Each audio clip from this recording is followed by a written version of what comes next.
Also, Scott Swan, he's been on the ground in Kokomo since very early this morning. He's been out in one of those devastated neighborhoods, and he joins us now live. Scott, you're by that Starbucks that was completely flattened. That's really been a focal point for this story, and we know there were some people inside at the time.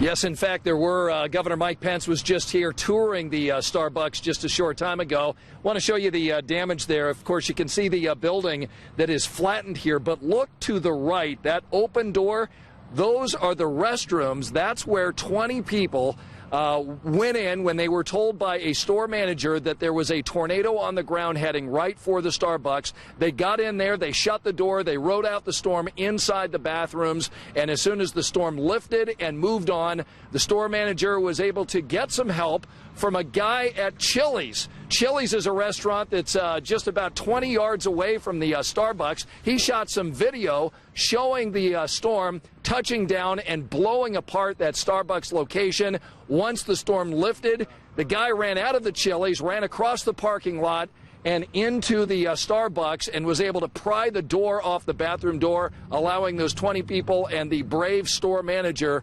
out. Again, no one was injured. Now, as you mentioned, Naomi, just a few minutes ago, I was in the Cedar Crest neighborhood, which is just across 921. And this was my first opportunity to get inside there. We've been showing you some of the chopper aerials where we've seen lots of damage. But I was amazed getting this firsthand look at some of the damage in there. I saw big tree limbs down on cars. I saw sections of homes buried in rubble. I saw roofs lifted off of homes and walls that had been disappeared. I talked to one woman who lived through this tornado 3 years ago, then lived through it again today. No one in her family was hurt, but she called it Tornado Alley. Said that she's probably not going to come back and rebuild after this latest tornado. Well, here in Kokomo, near the Markland Mall where we are, this is only part of the damage that we've been seeing across Howard County. In fact, our colleague Carrie Klein continues our comprehensive team coverage today at noon. She's on the southeast side of Kokomo and shows us some of the damage there.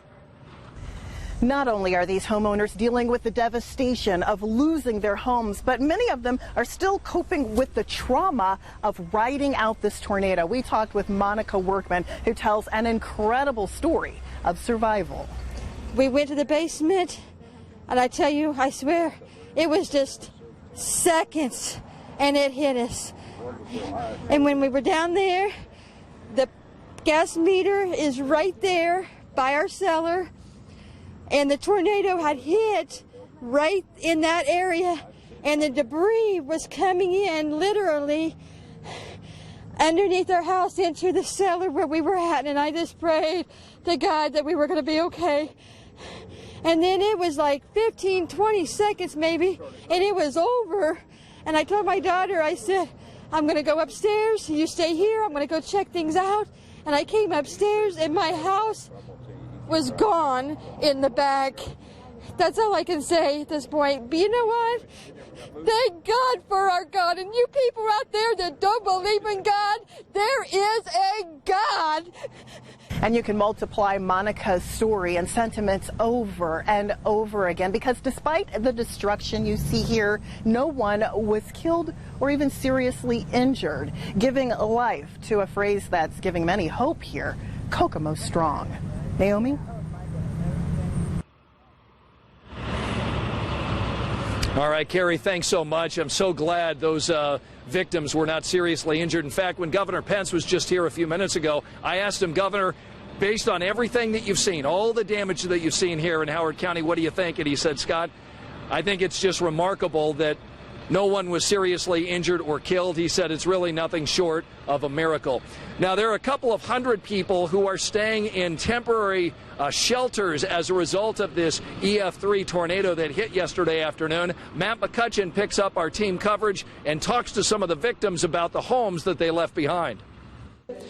Good afternoon. Still very much an active day here inside the Kokomo Event Center. That's because for hundreds of people, this is their makeshift living quarters. And to help kind of calm everyone down, especially children who are out of school today, take a look. Berkeley, the therapy dog, brought here just a little bit ago to help out, to help calm everyone, make them feel more at ease after everything that happened, going through that devastating tornado and losing their prized possessions. So many people forced from their homes. More than 200 people spent the night here inside, and behind the wall here is the temporary living quarters inside. Right now it's lunch and snacks that's being provided, a lot of that being donated by area businesses here in Kokomo. Again, this is just inside. I want to take you outside where there's even more of a large effort and a large crowd that has gathered as well to really help with all of this, because something as big as this really takes a lot of hands. And out here you can see more families kind of gathering, trying to pass the time, playing games. You see this mobile command center here